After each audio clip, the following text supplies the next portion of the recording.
Lovely to see you. And thank you for coming yesterday. No, don't, because I felt that it's my duty as an Indian to voice my anguish, my apprehension at what's happening. And before coming, I was just looking through the pages. There's a big book I have, your grandfather's name. Achha. And I was looking through that, and I know these 2,800 kilometers is nothing. You walk through sweat, tears, and blood, literally. And we have seen history happen from the inner circle. I've watched it from the outer circle. So walking with you, if I don't come with you, it's not fair. My nephew's a photographer. So I said, listen, I want to give a little present to my friend Kamal Hassan. And I said, give me a picture, one of your pictures, as a gift to him. So I want you to guess what he came up with. What picture do you think he gave me? I don't know. Come, let's go and see it. Yeah. Oh, it's here. Tells you what Kamal is, right? And so this is what he gave me. This is what he came up with. Oh. Oh, he shot this? He shot this, and that's for you, because it tells us your approach, your attitude to life, and the fact that you're a great Indian and a great Tamil. Thank you. And we're proud of you. Thank you. It looks nice, huh? Oh, lovely. I'm quite interested in how you see what is going on in India. Of course, an Indian person, but also a Tamil person, because the view from South India often looks very different. It is. Then the view from North I'm India. sure it is the same from Assam or Meghalaya. The same, exactly. At the capital, we forget history, and we are only agitated by the topical or recent happenings. I talk a lot about Gandhiji now. It is not right from the beginning. My father was a congressman, but my environment made me a bitter critic of Gandhiji when I was in my teens. My father did not say, he said, just read history. I think you're talking from today. Yeah, but today matters, is my question. He's a lawyer, and he didn't argue with me on this case. Around 24, 25, I discovered Gandhiji on my own. And over the years, exponentially, I've become a fan. And that's me, to explain myself. To actually correct yourself and say sorry, that's why I made Hey Ram, Right. a film where I played a parallel assassin, Wow. wanting to kill Gandhiji. And as he goes nearer to the person and the truth, he changes. Yeah. But it's too late. Somebody else does the job that he wanted to do, but he had changed his mind. That's the story of Hey Ram. So you came up with the idea? Yes, that is my way of saying sorry to my Bapu. Excellent.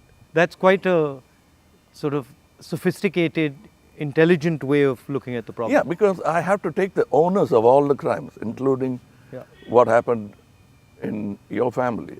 We let it happen. But I think inside what you're saying is hatred is actually blindness and misunderstanding. Yes, and the worst form of criticism is an assassination. I think that's very cheap. And It's a coward. A coward does that only because he has no other way to fight. But that cannot be the answer. So what's your view then of the violence and the hatred that is being spread in the country? I mean, I view it as a consequence of the fear that is being spread in the country. No, this is actually a synthetic, reproduced, manufactured thing. I don't think so, because go into Kerala, more than Tamil Nadu, you will find amity prevails. Unless you doctor it. You can do it from either side. I think there are more sides to it than just Hindu and Muslim. We have to look at all that and understand that this country will flourish only with this plurality. As a person who loves Tamil Nadu, loves the Tamil people, whenever I go there, I try to understand slightly better, what exactly is the Tamil idea, right? And so as somebody who, is looking at it from far, what does it mean to be Tamil? I know that the Tamil language is very important, but what does it actually mean? It means the same as wanting to be a Maharashtrian Yeah. or a Telugu or a Malayali. We all have a pride, but I must say something about Tamil Nadu. They always feel that it's an island with parochial mindset and language chauvinism. Everybody is proud about their language, but I can tell you, you can go to a village, any village or town, my town, and just stand in the middle of the road and shout Nehru. A dark man will turn around, Yeah. or you say Bose. Yeah. Somebody will turn around and he doesn't look anything like Yeah. Nehru ji or Bose ji. Yeah. And they'll turn, you'll find Gandhi, many Gandhis. That is a mindset. And at a particular point, they felt there was apathy from the center. That happens every time. It will happen with every government. They are now unhappy with what is happening now. But that's not permanent if you could approach it like you're doing it now. The reason why I want to celebrate your walk is reaching out to the people and lending the ear instead of standing on a podium and lecturing. Yeah. That's commendable from your side. But my experience when I go to Tamil Nadu, right, is that they express themselves in a very passionate, Yes. it's different expression. So if you go to Maharashtra, people show affection, but the way the Tamils show affection is something completely different. I get that feeling when I go there, and I always wonder, what is that exactly? How does it, why such strong affection or strong expression or so passionate? It's part of the culture. It's a very old culture. And they've seen wars, they've seen battles, they've learned a lot from Jainism, Yeah. Buddhism. Yeah. It's a mixture of everything. That kind of affection was enjoyed by Kamarajji, Yeah. MGR, Yeah. all those leaders. They are moved to tears, Yeah. laughter, screaming Yeah. when they see the man of the... I think around the country it's like that, with variations. And also the Tamil language is very important to them. Yes, I think even non-religious, godless people celebrate Tamil and worship Tamil.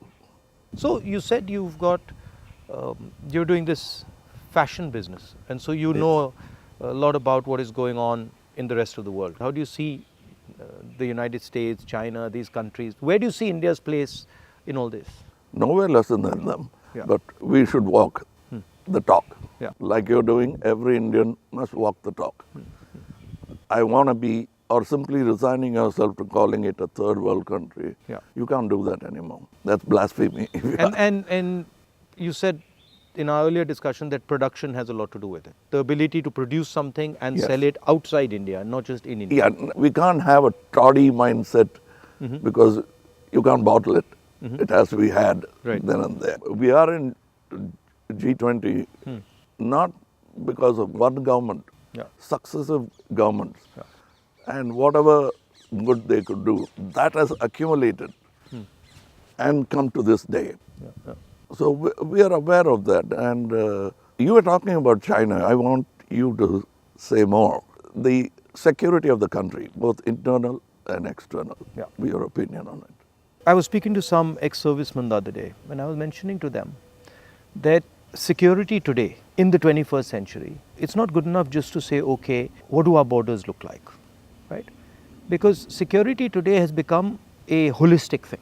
You don't necessarily get attacked from the borders. You can get attacked from inside. You can get attacked by cyber weapons. You can get attacked by, use of your media. So in the 21st century, one has to have a global view about security. And that's where I think our government has completely gone and miscalculated. We constantly hear about what is going on the border. And the fact of the matter is that China has taken 2,000 kilometers of our territory, okay, square kilometers. And frankly, we haven't said anything. The Prime Minister hasn't said anything. The military has clearly said that they're sitting in our territory, but the Prime Minister said nobody has come. This sends a very clear message to China. And the message is, we can do whatever we want, and India will not respond, right? And in fact, in some of the conversations that they are having with our military, they're actually making the statement that, look, your Prime Minister himself has said we are not in your territory. So what is the conversation about? So that's one aspect of it. Yeah, to them it will look like we are whistling in the dark to allay fear. Yeah. No, and Looking out somewhere no, else. imagine if you're the leader, right? And your forces and my forces are negotiating, and your forces are coming and saying you're in my territory, and then I say no, but your leader has said we're not. So it destroys the entire negotiation position of Yes, India. yes. Right? So that's one aspect of it. The second aspect of it is how conflict has been transformed, and conflict has been transformed because earlier you fought on a border, now you fight everywhere, right? So you fight by shutting down power stations, you can fight by attacking the railway system, you can fight by militarily attacking, you can And fight. the oldest trick is to Yeah. contaminate border. Yeah, so you can do that. So the single most important thing in the 21st century is that a country has internal cohesion, that there's harmony in the country, that people are not fighting, that there's peace in the country, and the country has a vision. The point is not going to war, right? The point is being in a position where you cannot be attacked. And there's a link between a weak economy, a confused nation without vision, hatred and anger, and the Chinese sitting in our territory. Because they know that we are dealing with internal matters, internal confusion, an internal lack of harmony, and so they can just go in and do whatever they want. So that's one element of the problem. The other huge element of the problem is what has happened in Ukraine, right? And essentially what the Russians have done in Ukraine is they've said, look, we will not accept that the Ukrainians have a strong relationship with the West. And they've basically told the Ukrainians, if you have a strong relationship with the West, we will alter your geography. And that is the exact same principle that can be applied in India. What the Chinese are saying to us is, be careful with what you're doing, because we will alter your geography. We will enter Ladakh, we will enter Arunachal, and what I can see is them building a platform for that type of an approach. So as an Indian person, I don't want to be somebody who's warmongering, but I'd like our country to be aware that there are real problems on the border, and those problems on the border are connected to what is going on inside our country. When Indian fights Indian, when the economy doesn't work, when there's joblessness, our external opponents can take advantage of that situation. Yeah, so because that's broadly it's an opportune moment Yeah. of distracted. Yeah. So one of the things that we've constantly telling our government is talk about it. If you don't want to talk through the media, at least talk to the opposition. We understand these things. We might be able to help you, advise you, bounce ideas off us, but they just don't listen. So it's the approach that we understand everything. The other aspect of it, which you touched on, is that frankly there's no one who can compete with China. I do not believe that on production, on as far as the economics is concerned, I do not believe that the West can take on the Chinese. I believe that India can take on the Chinese. We have the population. We have the population, we have the people. What do you need to take on the Chinese? You need a young population, you need large numbers of people, you need a large educated base. Compared to China, our population is younger. Exactly, right? And if you see the West, right, and this might be a bit controversial, but they've got too much, they're flabby. They're living in opulence. They live on, they are outsourced. And they outsource, right? Whereas our people, they know what a struggle is. They understand difficulty. So I think as an Indian person, I see a huge opportunity for India to become, like China, the producer of the world, right? And of course, the West has a space, which is high-end manufacturing, high technology, etc., which they're very good at, they'll dominate. And we should try and challenge them on that. But I do not think they can compete with China on the large-scale manufacturing, blue-collar work. And I think that's the tragedy, that we are walking on these streets, you walked with us, and all our children are saying we are unemployed, when in fact we could have huge amounts of employment through our agricultural system, through sort of manufacturing. The constant neglect of agriculture is disgruntled many Tamilians. They're voiced, they came here, they didn't even get an audience. India has skills, and it has skills everywhere, right? I always say that the next Satyagraha is the skill set development for India. Right. Because making thousands of lawyers who won't get a job, thousands of engineers Exactly. who won't find a job. Instead, if you develop their skills, they can have their degree but pursue their passion. Instead of me talking about other subjects generally, let me talk about where I come from, the film industry. But the number of training facilities, 200 jobs in a film, and there's no ITI for that. So what it is, right, is actually a disrespect of skills. You will not respect the person's skill and then say, okay, as the nation, how do we empower this person's skills? So I gave you the example of Bellary, right, which is the jeans capital of India. Now Bellary should be exporting jeans to the rest of the world, should be exporting different types of jeans, should be innovating on jeans. Right? Bellary has been shut down because of demonetization and wrongly applied GST. And you've literally taken a hub which could challenge the Chinese across the world in making jeans, and you've destroyed it. It used to have 4.5 lakh people working there, it now has 50,000. Like something like what you're doing with Khadi, right? I mean, who would know that that's a Khadi jacket? Nobody. Right?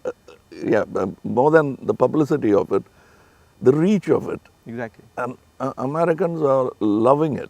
And then you got the history of Khadi, right? Because if you start to say, well, this is Khadi from the Indian freedom movement, this is made by Indian people by hand, this is what fought a superpower, you can make a beautiful story out of it. Yes. Yeah. And it's not done in a modern factory. Yeah. It's done by people sitting in villages and handmade. Exactly. You know, I'm very happy and honored to be sort of partnering with these people who've been neglected. They're almost on the verge of closing down and going back, thanks to GST. So how many people now are working there? We have not started a full-fledged tailoring system because we only have 12 outlets and we can supply with a number of tailors. But the number of weavers are many. Right. They are in Telangana, Karimnagar. We are sourcing it. We are going even to Kutch and other places so that we can bring India together. So that's it was very nice. It was very nice of you to come, I must say. I with all the situation and the BJP and sort of the ability they have to coerce, I think it's also a brave thing. That's why I think that's why he gave. He came up with that idea of the picture. It's not easy. I'm glad he thinks of me that way, but I still remember the speech by Gandhiji when he said, "Shake the lion's mane," for which he was incarcerated. So we have the strength and ability. But I'm happy that you're meeting people, practicing jujutsu, walking miles and miles and miles. It's nice. And because you're doing exactly what Gandhiji did, to understand the nation before fighting for it. No, it's quite a fantastic experience. I remember walking from Tamil Nadu into Kerala. It's completely different. Yeah. And as you said, it's changed, but then it's the same. So there's huge commonality and then there's huge difference. That's the individuality of it. That's the plurality that we should not lose at all. Yeah. And I think a lot of what we traditionally have is also the artisan, the small and medium person, the little clusters who have huge skill, but they are sort of hidden away, hidden treasures, so to speak. Yeah, I think it's very important that a government in position should bolster like farmers during the Gaja calamity. For them, after some time, party affiliations don't matter. The calamity that they're facing is the pain is the most important thing. It doesn't matter. And politicians always go and talk about the next election. And their trajectory is towards that, and that they don't like. They can't tend to take their eyes off it. Politicians. I find that. And I get criticized a lot, sometimes where they're like, oh, he's not election centric. I mean, I think of course, one has to fight elections, one has to be in politics, one has to take them seriously. But there's also another role of people. There's a role of bringing people together, of listening, of being affectionate. You know, that role, I think, is a very important role. What we have done through our party is that simply sort of wipe the dust away from the Gram Sabhas and brought it back into, now it's happening because we are attending and now we want to take it into the towns. I think people should participate in politics, not necessarily electoral politics only. Exactly. But they must have a firm say that politicians will have to understand it's not all about number crunching, that they'll have to answer certain things. And people should also feel that I can vent or complain. I can say something, and politicians should also feel that I can take some punishment. You know, he's shouting at me, okay, no problem. I did something wrong. I go and listen to what he's doing, what he's saying. I think that's, you know, people don't like criticism. I think criticism is a good thing. I think we are a very young democracy still, in spite of 75 years. The reminiscence of the monarchy is still in our mind. Yeah. No, that's a profound thing you've said. It's true. It's still, they want loyalty. And politicians who are in power want to somewhere behave like a king. Because it's not too far behind in history that we had princely states. 70 years, yeah. But I think if you look, a lot of sort of our chief ministers and leaders, the approach is that of a king. You know, you're like unilateral decisions. I will do whatever I want, not taking into account what people feel, not listening. I think there's quite a lot of that. Yeah, and they are offended when you call them a civil servant. Yeah. I'm not a civil servant. Yeah. I'm in position, I'm in power. But that's what we are, ultimately. It should be a position of honor rather than position to usurp. Yeah. The trustee idea of Mahatma Gandhi. Over the time, I'm looking for people who are at least a semblance of that in them, because it's unique. Is a tall international figure. Yeah. And that we realize when he's not there. Well, anyway, I won't keep you. No, I'm keeping you. It's lovely to see you. And whenever you're in Delhi, you know, next time, maybe we go and have a meal or something. Yeah, sure. I'd love to do that. And I'd like you to look into our thing I've sent. I will. I'll give you my your measurements. I will 100%. We'd like to dress you up. Okay, I'll do that. Thank you. Thank you for the time. Thank you.